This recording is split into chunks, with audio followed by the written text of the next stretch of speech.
Hello students, welcome to FS Cloud. We have an app called Careers Cloud which you can go and download it from the Play Store. So after downloading it, you can easily log in using your Gmail ID. Once you have logged in, you will be redirected to a home page which contains 4 tabs beneath it. One is Home, the other is All Courses, next is My Courses, and the last one is a Doubt Session. So under All Courses, you can access various types of courses like Reasoning, Quant, English, and also exam specific courses can also be accessed under this All Courses. If you click this Crack Current Affairs, you will be redirected to this page. So under this, you can see various tabs that are available. So here, if you see, the current affairs will be available in English medium, this under Hindi medium, and here banking awareness, we will provide you the monthly compilation of the banking news and current affairs exam PDF, and also special current affairs, which includes mainly the budget, the union budget, the economic survey, which is very important from the exam perspective. And this is topic wise content where that topics news related to the specific topic, they will be combined together and provided to you. For example, see appointments. All the appointments in that particular month will be combined together in a specific place. And similarly, in case of banking, economic news, so all will be combined together. So this will be easy for you to relate to each other news. Next, you can access the daily current affairs on a daily basis, weekly basis, and also on a monthly basis. So after reading the weekly or the daily news, you can also attend our quiz in order to strengthen your knowledge. Under the monthly current affairs, if you see, there are 2 types of PDF that are available. One is the pocket PDF, the other one is the normal PDF. This pocket PDF will give you a brief content of our current affairs, and this will provide you a detailed analysis of the current affairs.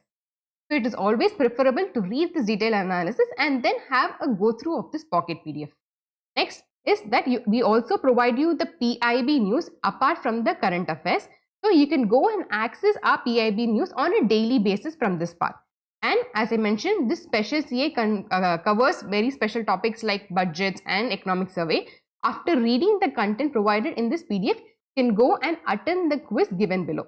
And next is the exam perspective PDF. So if you see IBPS PO mains, IBPS RRB clerk, SBI clerk, so these are all exam perspective PDF. So if you go and check, these PDF will contain around 5 to 6 months of the current affairs, which has high chances of which are high chances of being asked in this SBI clerk mains exam. So it is very useful to go and read this PDF from an exam perspective point. Today, we will be covering April 3rd week banking and finance awareness news. Moving to the first news. The first news is about the first bi-monthly monetary policy meeting of the financial year 26. So, this is the first monetary policy meeting of this financial year 2026. So, if you know that this MPC meeting, it is headed by none other than the RBI Governor, Shri Sanjay Malhotra.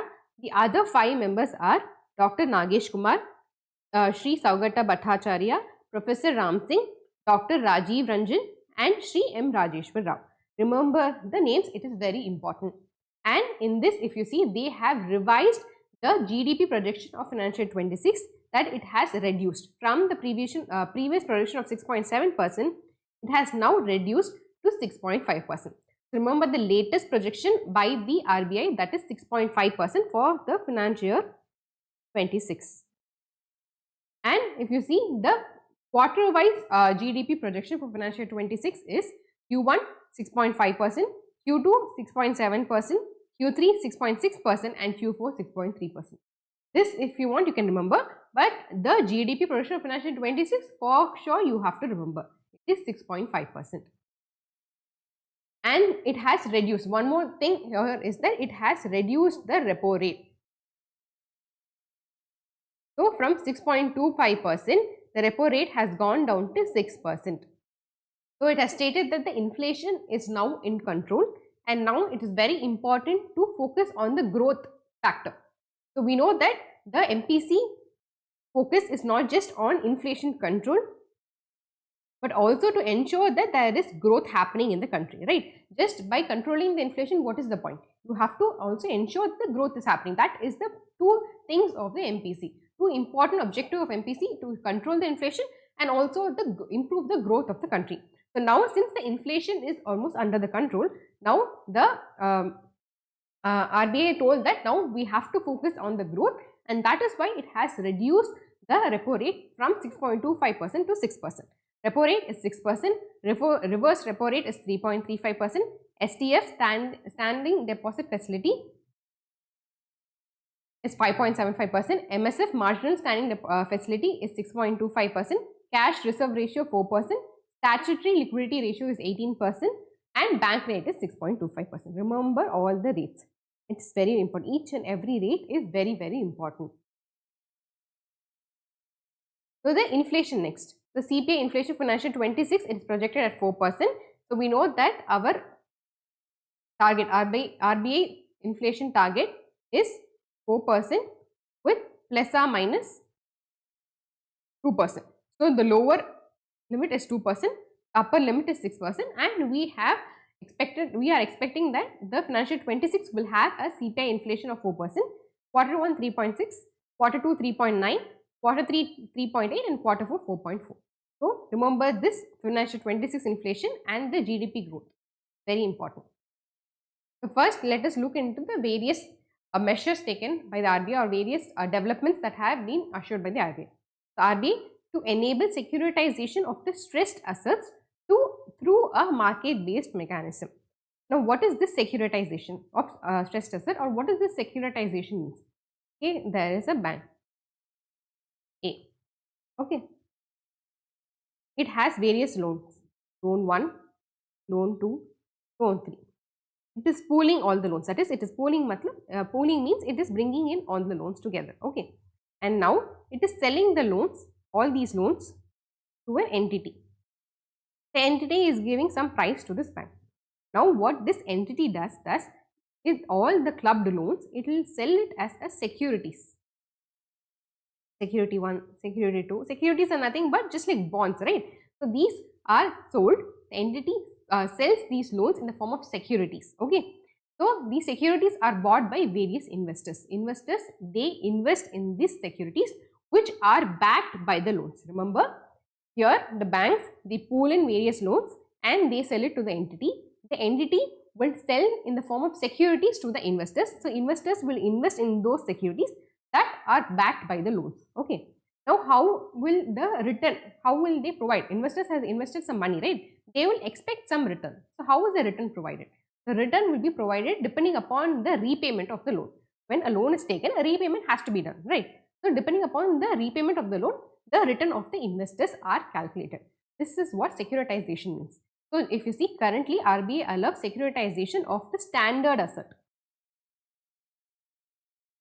What does standard asset mean? Standard asset are those assets whose EMI, whose principal and the interest are repaid by the customers properly on time. That is called as a standard asset. Okay. So if you see, the now securitization of standard asset is allowed as per the RBI thing. So this entity is the special purpose entity, that is, they can buy the standard asset from the banks and sell it in the form of securities to the investors. So why has RBI allowed this? Why do banks do them? It is because these are standard entities. Okay, these are standard assets. These are sold to the entities. In turn, bank will get lump sum amount from the entity. Generally, these loan, if you see, they might be 10 years or 20 years tenure. So slowly only you will get back the capital whatever the bank has provided. What if the bank needs the capital immediately so that he can provide, so that the bank can provide new loans to various customers, new customers. So for that, if you see, if they sell this loan and get money from this entity, then it will have a lot of fund, right? Using that fund, it can provide more loans. That is the primary purpose for the banks to sell the loans to these entities. Okay, and that was the primary purpose why RBI allowed the securitization of standard assets. This is already there.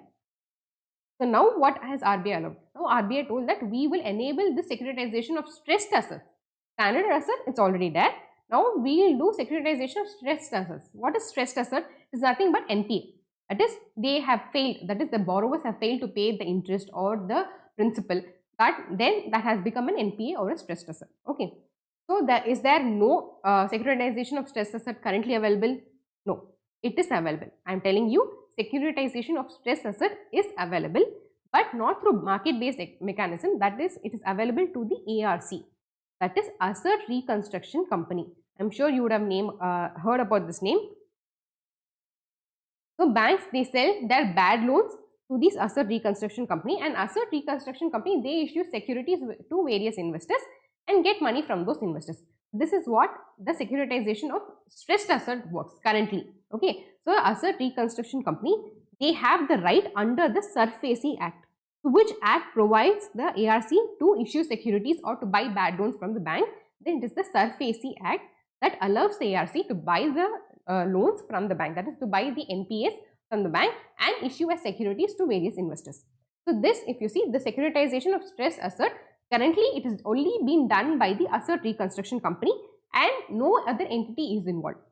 So to involve, it is better to involve more market players, right? In that case, involving more market players will increase the liquidity, and also bank can sell it at a better price. See, bank has, what happens is that bank wants to sell that NPA at 1000 crores. Okay, but ARC is telling that no, I will only buy it at 500 crores.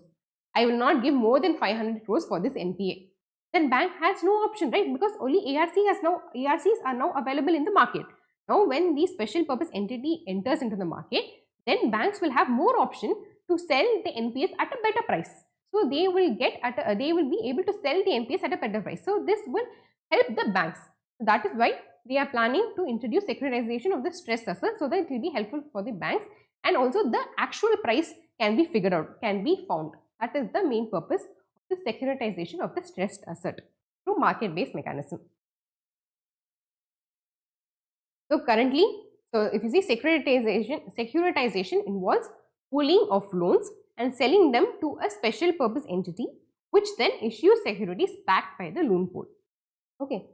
Currently, securitization of the NPAs can be undertaken only by the Assert Reconstruction Company, licensed under the SARFAESI, that is Securitization and Reconstruction of Financial Assets and Enforcement of Security Interest Act 2002. Remember this year, remember the full form. It is very, very important. See, these details are all, these are extra details that you have to remember, that you should know. If you don't know, kindly remember it now. Based on the market feedback and stakeholder consultation, RBI decided to enable securitization of NPA through this SPE, that is Special Purpose Entity route, on the lines of the securitization of the standard asset. So already the securitization of standard asset is there. On that lines, this SPE route will also be enabled for the NPAs. So with this objective, RBI had already released a discussion paper in the month of January 2023, and now if you see, they had already got suggestion from various stakeholders on this discussion paper, and now this draft, it is open for the public. So public, if they want, they can mention or tell any comment on this paper. Now it is open for the public. This is the one thing. Next is RBI expands co-lending framework beyond banks, NBFC and priority sector loans. Okay. So what is this co-lending framework? See, there are two types of lending. Okay, you should remember. One is co-lending. One is sourcing. Sourcing, what happens is that the banks, they provide loan to the NBFC at certain interest rate.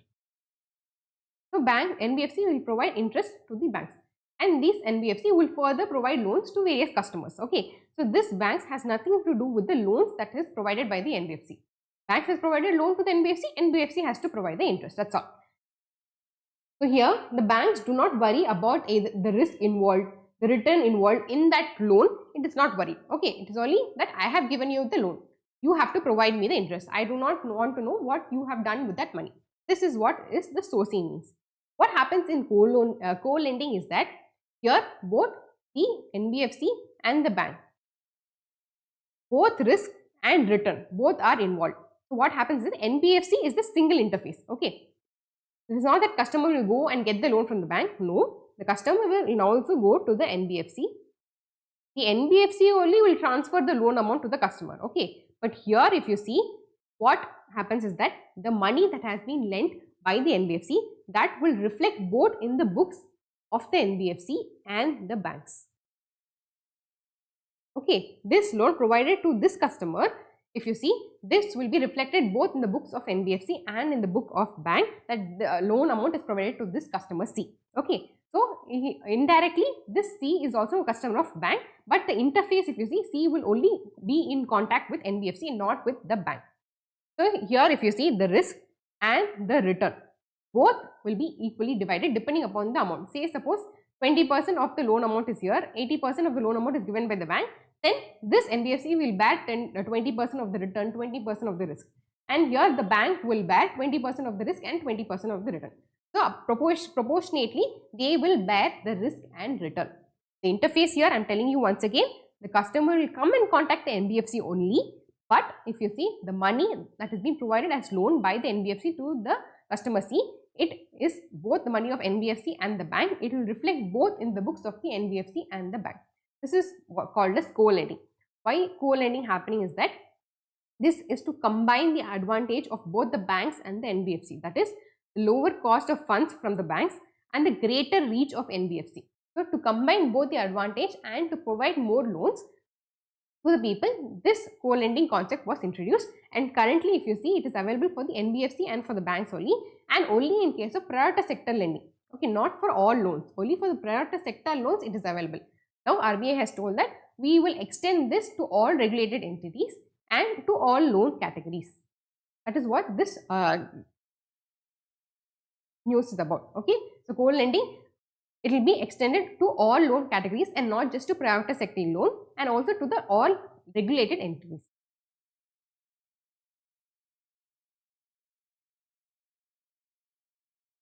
Purpose: improve the flow of credit to the unserved and the underserved sector of the economy. Next is RBI issues draft guidelines on gold loan, aims to put in place a harmonized framework. Okay, so to create a more principle based and harmonized framework for all regulated entities, ensuring consistency in practices related to lending against the gold collateral. So mainly here is that we know there is a gold loan. Okay, if you go to the bank, you will have the option of gold loan. That is, you will pledge your gold, and in turn the bank will provide you the money. So the gold will be in the custody of the bank. You will be the ultimate owner, but the custody will be with the bank. After you make the repayment, you will get back the gold from the bank. Okay, so what they have told now, RBI has told that all the entities like NBFC, banks, RRB, everyone is providing gold loan. Okay, now but there are certain differentiation between them. That is, the framework or the rules or the practices that are followed among these various entities, or among these various types of entities, they are different. For example, let me tell you that there is something called LTV, that is loan to value. Okay, this tells you that, say suppose the LTV is 80% for gold. It means that, say that the value of the gold is 1 lakh. Then the maximum amount of loan that can be provided against this gold will be 80,000, because I have told you that LTV is 80%. But what happens is that in bank A, it is LTV is 80%, but in NBFC, the LTV is 75%, sorry 95%. In RRB, the LTV is 85%. So it is the same gold, the same carat gold. When you pledge it in different entities, you are provided different amount of loan. It is because the LTV ratio is different. That is not correct, right? It has to be consistent, because the same gold, same carat, same quality is provided. In that case, it has to be common among different entities. That is why this RBI has planned to issue a draft guidelines to introduce a harmonized framework. So whichever entity you go, the rules and the regulations, the practices that are followed, everything should be the same. There shouldn't be any differentiation between them, especially when it is related to the gold collateral. Okay, this is what RBI has mentioned in this point. They also seek to address the prudential risk and the conduct related gaps, promoting sound risk management and fair treatment to the customers. Next is RBI issues draft revised norms for non-fund based credit facilities. Non-fund based credit facilities are nothing but LOC, that is line of credit, or the guarantees, bank guarantee and all. These are called as non-fund based. These are called as non-fund based because when this is provided, that time no amount is deducted from the bank. Okay, say suppose a line of credit, say suppose a bank guarantee of 5 lakhs is provided to a customer. Okay, so what happens then is that time nothing is getting debited from the books of the bank. Only when this customer fails to repay to that person, that time only this guarantee is invoked. Okay, what does bank guarantee mean? when that person has not fulfilled certain conditions or has not fulfilled the payment, the other party can invoke the guarantee. That time only the amount will be deducted from the bank's account. Okay, remember, when this guarantee is issued, that time no money is deducted from the bank account, but when the guarantee is invoked, that time the amount will be deducted from the bank account. So the RBI has now issued draft revised norms for this NBFC, that is NFB, non-fund based credit facilities. You see, the RBI has issued to streamline and regulate the non-fund based credit facilities such as guarantees, letter of credits across all regulated entities, including commercial bank, cooperative bank, and all India financial institutions. Just like we saw in the previous slide about the gold collateral loans, that it has to be common throughout all entities. Similarly, here also they have told that it should be common throughout all regulated entities. And they have also told that to whom can you provide this non-fund based credit? So only to the customers who already have a fund based relationship with us. What is fund based relationship with us? It means that it should already have either a working capital limit with the bank or a term loan with the bank. Only then you can provide non-fund based. You cannot just provide a letter of credit or a guarantee directly to a new customer. That customer should first establish a fund based relationship with you, that is, should either have a working capital or a term loan with the bank. Only then after that you can provide this non-fund based credit facility to that customer. The proposed guideline aims to establish a consistent framework for the issuance and management of non-fund based exposure, and also regulated entities will issue a non-fund based facility only on behalf of a customer having a business relationship with them. See, I told you a business relationship should first be established. Only after that this NFB facility can be availed by the customer. Next is enhancing the transaction limit in the UPI. So we know that person to person or person to merchant, there are various caps. Certain transactions are capped at 1 lakh, certain at 2 lakhs, and certain at 5 lakhs also, like insurance, medical, education, or it is capped at 5 lakhs. Now the NPCI is planning that in consultation with various banks and other stakeholders, since the ecosystem is developing, since the various limits are developing, it may announce or revise such limits based on the evolving user needs. So these limits can be revised in future also. This is still in talk. Next is RBI rules out the risk weight reduction on the unsecured loans. So unsecured loans are the loans that are not backed by any security. So if you see home loan, it is backed by a house, right? Similarly, gold loan, it is backed by a gold. So these unsecured loans, they are not backed by any security in case of salary, personal loan. So just on the basis of your salary, the loan is provided. So this is not backed by any security. That is called as the unsecured loan. RBI has told that we will not reduce the current risk weight reduction associated with the current risk weight associated with this unsecured loan is 125%. Okay, this is the risk weight. Each loan type will have a risk weight associated with it. So if you see home loan and all, the risk weight will be lesser because it has a house attached to it. But in case of personal loan, the risk will be very higher because it has no property or no collateral attached to it. So in this case, if you see, the risk will be higher. Okay. So RBI told that in November 2023, RBI had raised the risk weight to 125% from 100%.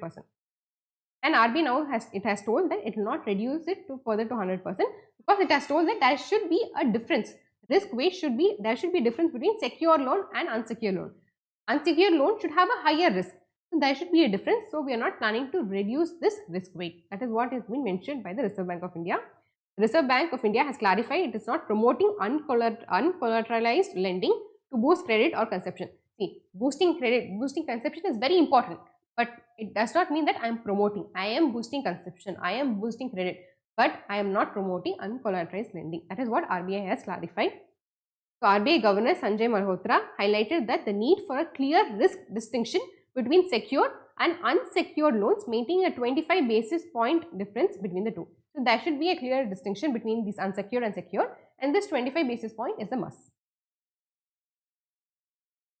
Next is RBI launches verified WhatsApp channel to spread financial awareness. So this, if you see, it is like we know that RBI Kehta Hai, that message you would have seen in lot of public awareness campaign, even in TV ads also you might have seen, right? So this is an expansion of this RBI Kehta Hai public awareness by using WhatsApp to share important financial information.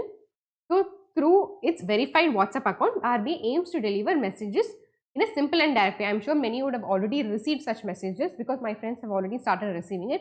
So you would have received messages from the verified WhatsApp account. They would making any financial awareness. All these messages will be delivered to the various public to make them financially aware. We have launched a new course called Static Banking Awareness course. Now this course will be helpful for students who are preparing for the banking exams and for the regulatory body exams. And also recently you would have seen Paytm Bank in news frequently. So when an aspirant reads this news, he would have ample number of questions like what is a payment bank, what are the norms for it, and which is the committee that has launched it. So this static banking awareness course lays a foundation to the current banking and finance news.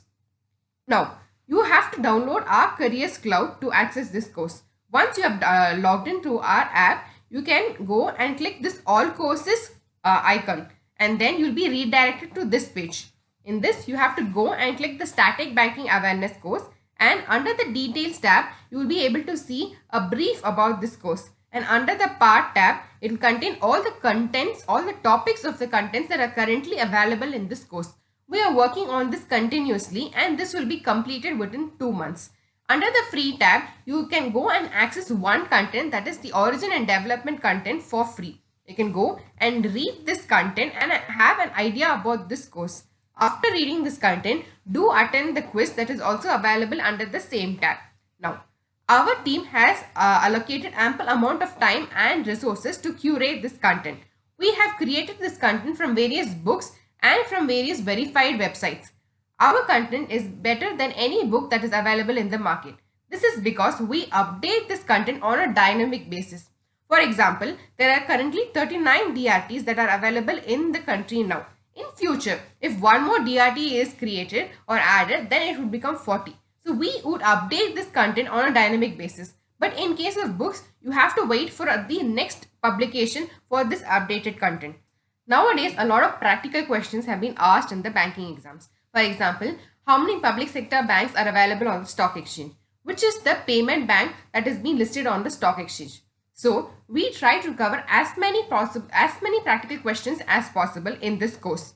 Apart from this, we also provide you a question bank that will contain around 3000 questions and the previous year questions along with it. We also have a dedicated tab that will release the important RBI notification and the frequent news released by the RBI. You can use this code B15 to avail 15% discount. This is one of the highest discounts that we have offered until now. So do avail this code B15 while you purchase the course. The next news is SEBI constituted high-level committee to review the conflict of interest for officials and members. So if you see the conflict of interest, it means that when the individual interest or the personal interest influences the business decision, and that is called as the conflict of interest. So it is very important to review, because if you see SEBI and all, they will have access to sensitive information before it is being released in the public. So say suppose that official or member, he or she has access to a sensitive information even before it is released to the public, then he might go and buy that shares or sell that shares to earn a lot of profit. So that is why it is very important to strictly govern so that there is no conflict of interest. So SEBI, if you see, it is a 6-member high-level committee and it is chaired by Pratyush Sinha, the former CGC, that is Chief Vigilance Commissioner. So he will be heading this high-level committee. The other 5 members are, first, Injeti Srinivas. He is the former Ministry of Corporate Affairs and former chairman of IFSCA. He will be the vice chairman. Remember, chairman is Pratyusha Sinha and the vice chairman is Injeti Srinivas. Second, Uday Kotak. Next is G. Mahalingam, Tarit Jaffa, and the last one is Professor R. Narayanaswamy. Okay, these are the members of this high-level committee. Please remember the chairman and the vice chairman. It is very important. So what will they look into? The key functions of this high-level committee, if you see, it is they have been tasked to conduct comprehensive review of regulations governing the property, investment, liabilities of the board members. So it is very important that what are the properties that are held, the investments that are made by the board members, that should be properly reviewed, and also ensure that all have been declared. So whatever they have bought or whatever they've invested, all should be properly and correctly declared by the board members. That should be ensured by this high-level committee. And also, if you see, identify the gaps or any ambiguities in the existing provision. See, this is not the first time that this conflict, to avoid conflict of interest, this committee has been formed. Already there are rules or provisions that are existing, but there might be certain gaps in that. Okay, since the entire world is evolving, they might find certain loopholes to exit the existing, take advantage of the existing provision. So those loopholes should be closed. That is the main thing. Identify the gaps or any ambiguities in the existing provision and recommend a strengthened framework to prevent, mitigate and manage the conflict of interest. Next is recommend a mechanism for the public to raise their concerns regarding the conflict of interest and disclosure. So if the public comes to know about this and if they want to raise their voice, then that provision should be available, or certain platform should be made available where the public can raise voice regarding this conflict of interest. Next is HBITS has received license from the SEBI to launch SM REIT. So REIT is Real Estate Investment Trust. SM is small and medium, right? So what is REIT? What is Real Estate Investment Trust? Various people or the investors, they pool in their money, and using that money, it is used in various complex or shopping malls. So various big real estate investment it is used. Okay, so where if you see, it is very difficult for one person to construct that commercial enterprise, commercial space. Using this money, this is being constructed. And what do the investors get in return? The rent that is paid by this complex or the shopping mall, that is the return to the investors. This is how REITs work. Okay, now what is the difference between SM REIT and normal REIT? Here it is nothing but the value of the project, that is the complex or the shopping mall. There is different sizes of shopping mall or complex, right? Small and medium, they concentrate on a smaller shopping mall or a complex. Here REIT, it concentrates on a more. Okay, the value terms I will tell you in the next point.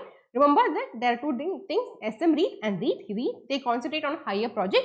SM, they concentrate on the small and the medium project. That is the main difference between SM REIT and REIT.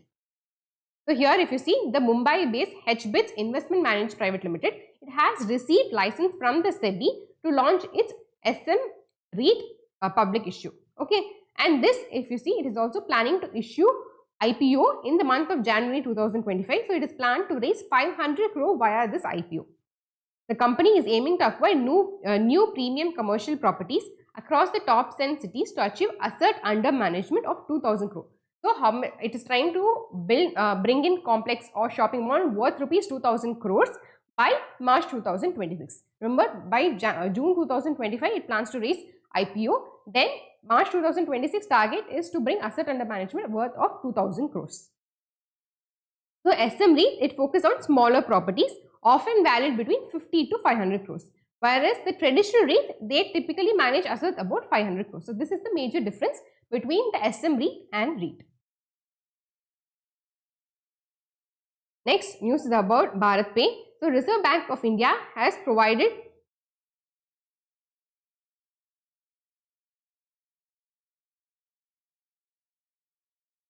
license to Resilient Payment Private Limited, which is a subsidiary of the Bharat Pay Group, to operate as an online payment aggregator. I have already mentioned what is an online payment aggregator in our previous videos. So go check that video for the definition of what is actually the online payment aggregator, what work do they do. Okay. Now if you see, Resilient Payment Private Limited has received approval from RBI to operate as an online payment aggregator. It will operate under the brand name Bharat Pay X. This will be the company name and this will be the brand name. Okay.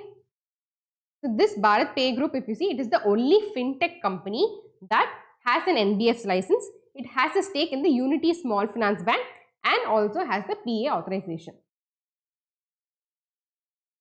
Next is SEBI clarifies that the 10 lakh minimum investment for the SIF is at the PAN level. So SEBI has issued a regulatory framework or revised the regulatory framework for the SIF. This is SIF, full form is Specialized Investment Funds. So they have specified that this revised regulatory framework, it will be effective from 1st April 2025.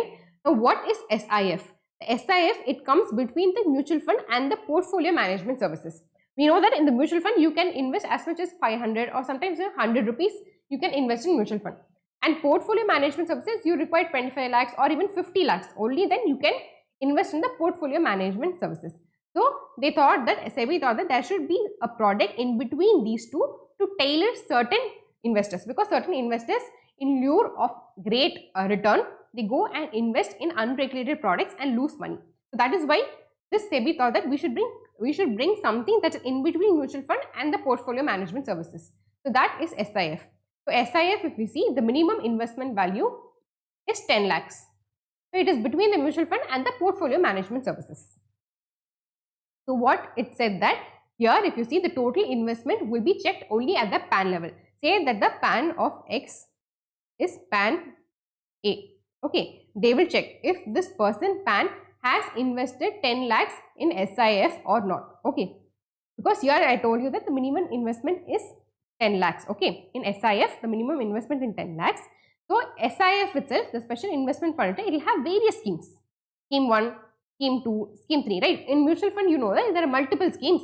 Similarly, in SIF also there will be multiple schemes. Okay, so here previously there was a confusion that whether in Scheme 1 alone we should invest 10 lakhs or something. But now SEBI has clarified that it will only be checked overall at the PAN level. That is, the PAN A must have invested 10 lakhs in SIF. It can be like, say there are, for assumption I am telling you, there are 3 schemes under this specialized investment fund. Okay, Scheme 1, 2 and 3. So here it has invested 2 lakhs, here it has invested 5 lakhs, here it has invested 3 lakhs. So 5 plus 2, 7, 7 plus 3, say suppose 3.5 lakhs. So overall it has invested, that is the person X has invested 10.5 lakhs in the specialized investment fund via various schemes. Okay, so that is enough. Overall the PAN level, the person X has invested 10.5 lakhs. That is enough. In particular scheme they have to invest 10 lakhs. That is not necessary. That clarification has been made by SEBI. SEBI clarifies that 10 lakh minimum investment for SIF at the PAN level. So if you see, the minimum total investment 10 lakhs across all SIF strategy at the PAN level, not particular strategy, across all the SIF strategy. If you sum up, then the minimum investment has to be 10 lakhs at any point of time. Remember, even if the market fluctuates, or even if it dips like 50%, if you see, even COVID time, the market dipped a lot, right? At any point of time, if you see, it has to be 10 lakhs. Now, so this SIF, it also allows SIP, that is systemic investment plans, systemic withdrawal plans and systemic transfer plans. All this is allowed in the SIF framework. And in case, if you see, this I told you, right, any point of time it has to be 10 lakhs. Even if the market goes down by 10 or 20%, your investment should be 10 lakhs. Okay, your outstanding or your portfolio value should be 10 lakhs if it falls below 10 lakhs. Okay, in that case, what happens that you have to redeem them immediately. Mutual funds, what happens? You redeem your units, right? Similarly, here also, when it falls below the 10 lakhs, you have to immediately redeem all the units. If the market fluctuation cause investment to drop below 10 lakhs, then you have to redeem the units immediately. This is also one of the conditions under the SIF framework. Next is Razorpay has partnered with NPCI BIM Services Limited and the Axis Bank to launch, if you see, Razorpay Turbo Unified Payment Interface plugin. This plugin name is Razorpay Turbo UPI plugin, and this plugin will be available in the Bharat interface platform. Okay, BHIM platform. So what is this Razorpay Turbo? Okay, say suppose you are trying to book a ticket in IRCTC. Okay, app. So there you will be multiple payment option will be there, right? Credit card, debit card, net banking, UPI. So you choose the UPI option. After choosing the UPI option, it will tell you to enter what? The UPI ID. After entering the UPI ID, what you will do? You will go to that app. Say suppose I am entering my GPay UPI ID. Okay. After entering, what will I do? I will go to my GPay app. And over there, I will click on that transaction and authorize it. Give my PIN and then authorize it. Okay. Again, so from here, I'll enter the UPI ID. I'll go to this GPay app, enter, authorize it by giving the PIN, and then again come back to this IRCTC app or the interface, right? So I have to toggle between the IRCTC app and the GPay. Sometimes what happens is during this toggling, the transaction gets cancelled, or the money gets stuck somewhere. When the money gets stuck somewhere, what the person is confused whether he has to come and ask the GPay or he has to go and inquire about in the IRCTC. So a lot of confusion is involved. In this Razorpay Turbo UPI, what happens that you can enter the UPI and here itself you will be in this IRCTC interface itself, you will be able to authorize the payment. Okay. So this is what this means. This is what the Razorpay Turbo UPI plugin does. You don't have to toggle between the app that you are using and the third person application, third person your GPay app or the UPI app. You can do it in that application itself. This is the purpose of this Razorpay Turbo UPI ID. I hope you understand. Next is Piramal Finance Limited. It has partnered with the Mumbai-based ICICI Bank Limited. The purpose is to provide more credit to access to the poor low-income borrowers, especially targeting the rural and the semi-urban regions, focusing on home loans and the loan against property. Nothing but to increase the loan availability in rural and semi-urban where the penetration is comparatively lesser than the urban area. The focus here will be on two main products. One is home loan and the loan against property. On other things, other type of loans will also be provided, but remember the focus is on these two products. The two parties here, two entities here is Piramal Finance Limited and the Mumbai-based ICICI Bank. Remember this, it is very important. Next is IRDAI, that is Insurance Regulatory Development Authority of India, which is headquartered in Hyderabad. It has imposed 1.06 crore penalty on Flipkart Internet Private Limited for violating e-commerce rules in matter related to online distribution, insurance distribution. Okay, so 1 crore is for this. What happens is that in this 1 crore, there are two types of penalty. Okay, 1 crore is for one reason and the 6 lakhs is for another reason. 1 crore, if you see, this FLIP, it is an entity under the Flipkart. Flipkart is the mother country. Under that, the subsidiary is FLIP. Here, if you see, it will also acts as an insurance firm and also it acts as an insurance intermediary.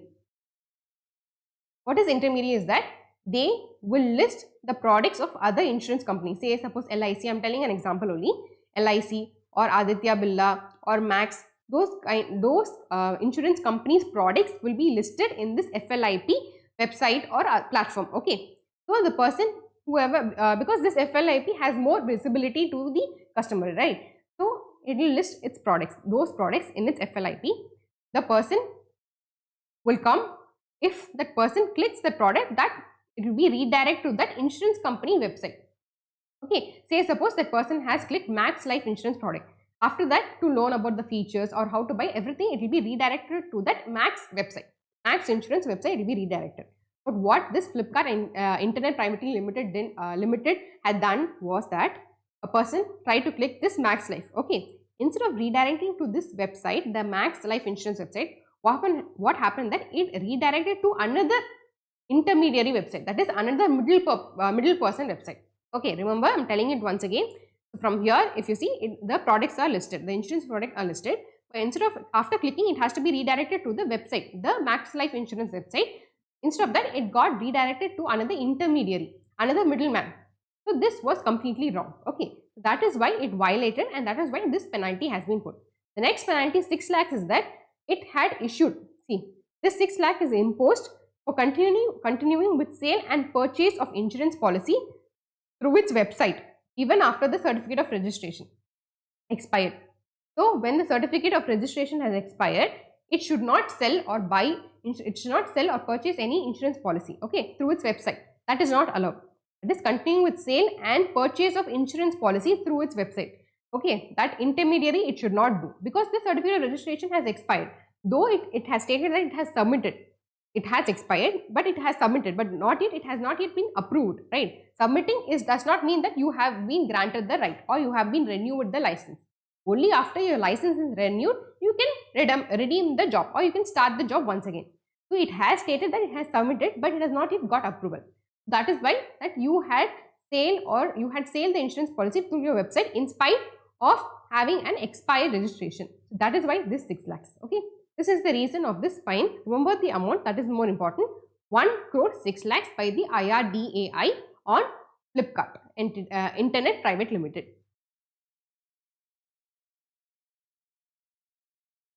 Next is about the GDP forecast. So Moody's, it has projected that GDP will grow at 6.1%. This is India's GDP for the current year 2025. Previously, it had projected 6.4%. Now it has gone down to 6.1%. The main reason, of course, we know that the tariff, it has been imposed by the USA. USA has imposed tariff not just on India but on all other countries, right? So USA is one of the largest trading partner and it has imposed 26% tariff over the imports of Indian goods. This will terribly affect the India's trade. Next is Moody's Analytics. It has estimated that the RBI is expected to lower the interest rate due to ease given in the headline inflation. So since our headline inflation or the inflation is almost within the target, so it is expected that the RBI will reduce, and we have already seen that RBI has reduced by 25 basis points and the current repo rate is 6%. Next is International Finance Corporation. This is an arm of World Bank. So this has launched Catholic First Loss Guarantee Facility. Remember Catholic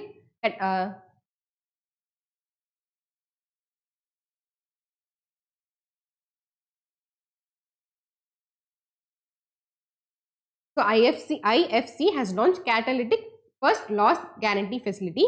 So this, if you see, who can participate in this guarantee facility? The financial service providers, that is NBFC, the regulated entities, they all can participate in this facility, guarantee facility. That is, if they provide, they can provide loans to the MSME. Those loans will be backed by this guarantee, because MSME, they are very important, as well as there are certain risks associated with it because they do not have a proper balance sheet or collateral. So banks will hesitate to provide loans, but MSME play a vital role in job opportunity and also in the GDP of the entire country and also exports. So it is very important that they do not face any financing gap. That is why IFC has told that you kindly provide, the banks or the NBFC, you kindly provide the loans to the MSME. I will back your loan, and that backing is this guarantee facility. So to boost the MSME financing, and this is the need, this is the importance of MSME. MSME represent over 90% of the business, contribute 50% of the GDP and account for 70% of the employment. That is why it is very important to finance any MSME. Next is PNB launches 34 new products on its 131st Foundation Day. So various products like GST Express loans for new to bank customers. So using your GST, you can get it immediate loans up to 1 crore. Then digital MSME loans up to 25 lakhs. Next, self onboarding, that is you yourself can onboard for any savings or PPF accounts. Next, loan for rooftop solar installation, WhatsApp based FD opening, digital loan facilities against deposits. Like these are the various products, and CSR initiatives, if you see, so in social responsibility, to improve the social responsibility, PNB has partnered with the PNB Prerna to unveil new CSR initiatives, especially focused on the education and community welfare. Next is it has partnered with the Bhubaneswar based Kalinga Institute. Why? To support the well-being and literacy of the underprivileged indigenous students of Bhubaneswar. To support the literacy, to improve the literacy of this underprivileged students of the Bhubaneswar. Next is PNB organized a half marathon. The theme of this is Cyber Run, Empowering a Secure Digital India. Remember the theme, here it is important, to promote the safe digital banking practices. So here if you see, if you have to remember this one, that PNB, it has partnered with Kalinga Institute. Next is the theme of this marathon, that is Cyber Run, Empowering a Secure Digital India. So these are the things that you have to remember from this news. And one more thing is that the MD and CEO of Punjab National Bank is Ashok Chandra, headquartered in New Delhi, and it was established in 1895. Next is NPCI revises UPI framework with new transaction limits. So this international QR code payment discontinued. So if you see this QR code, what is that? We know that a lot of QR code is available in the merchant side. You scan it and you can make payment. This is the purpose of the QR code, right? So here if you see this, whatever QR code that are present in the merchant place, so you're buying products from that place and that you are scanning and paying, that is not discontinued. What is discontinued is that certain times what happens is that the merchant, he himself will send QR code in the WhatsApp, right?